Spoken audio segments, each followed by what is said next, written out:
Good morning, dear students of class 12th. Now I'm going to start line number 160, the speech of Ariel. Ariel says here, I told you, sir, they were red hot with drinking so full of valor that they smote the air for breathing in their faces. Ariel says to Prospero, I told you, my master, my potent master, I told you, my master. Their faces were flushed. Their faces were flushed with drinking. They were in drinking state. They were in drinking state. They became, he says, they became so brave that they aimed their blows. He says, so full of valor that they smote the air for breathing in their faces. They became so brave that they aimed their blows in the air that blew in their faces. Beat the ground for kissing of their feet. They stamped the ground for daring to kiss their feet. They stamped the ground for daring to kiss their feet. Yet, he says, yet always bending towards their project. Yet they were determined to pursue their plot to kill you. They were determined to pursue their plot. They were not in the condition to kill you. Still, they were determined to kill you. Then I beat my tabor, at which, like unbacked colts, they pricked their ears, advanced their eyelids, lifted up their noses as they smelt music. Yet, he says, so I beat my drum to confuse them. So I beat my drum, and then, like untrained horses, wild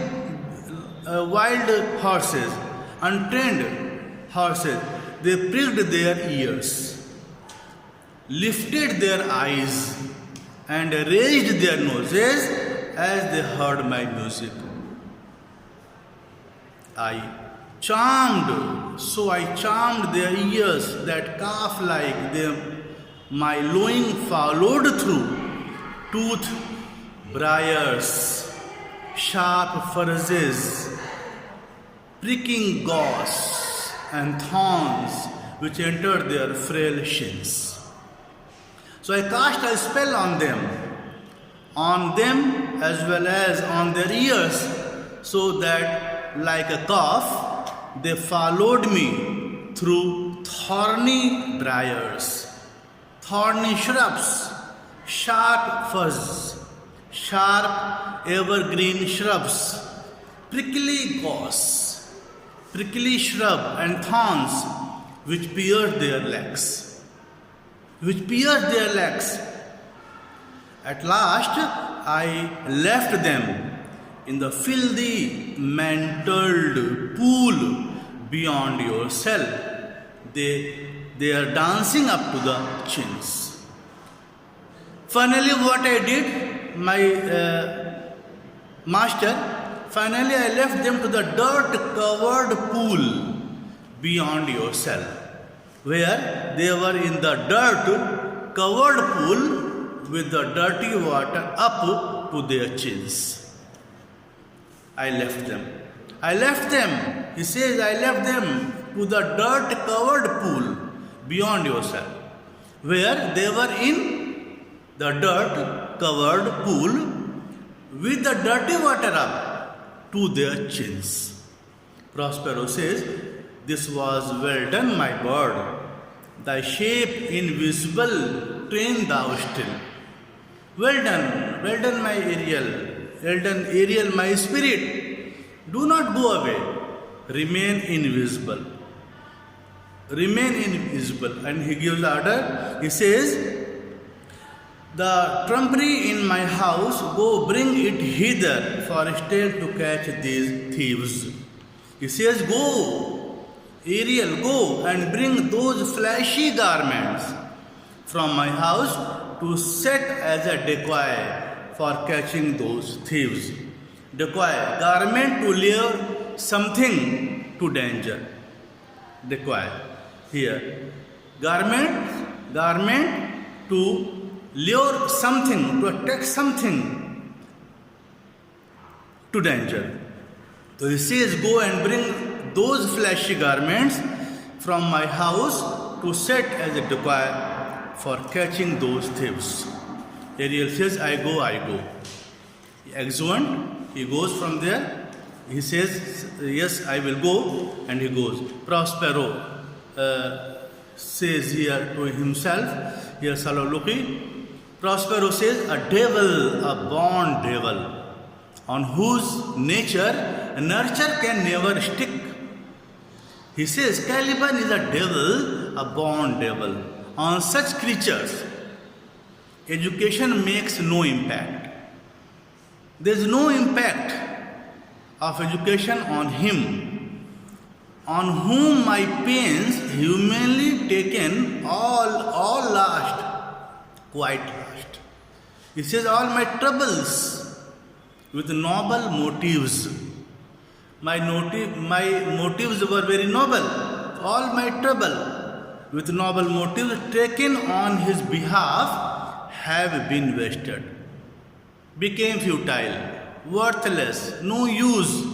All my troubles with noble motives taken on his behalf have been wasted. He says,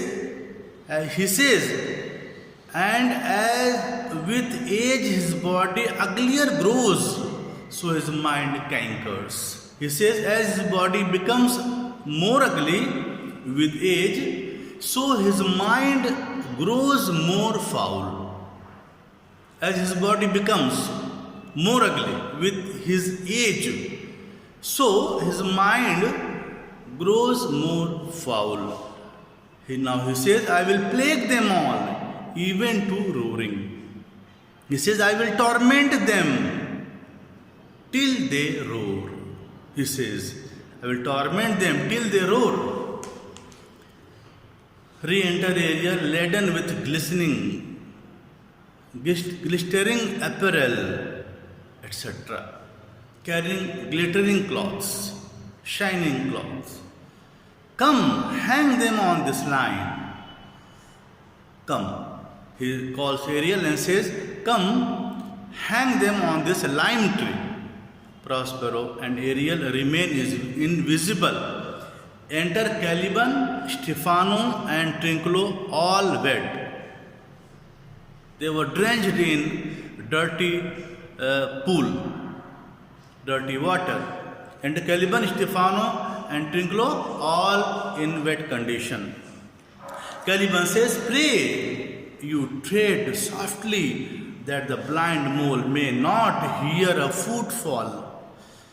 Caliban requests Stephano, kindly wait, kindly walk slowly and quietly, so that the mole-like old man in his cell may not hear the sound of your footsteps. Go, tiptoe, may not hear, so he may not hear your sound of your footsteps. We are near the cell. He says, we now near his cell. We are near his cell. Stephano says, Master, your fairy, which you say is a harmless fairy, has done little better than played the jack with us.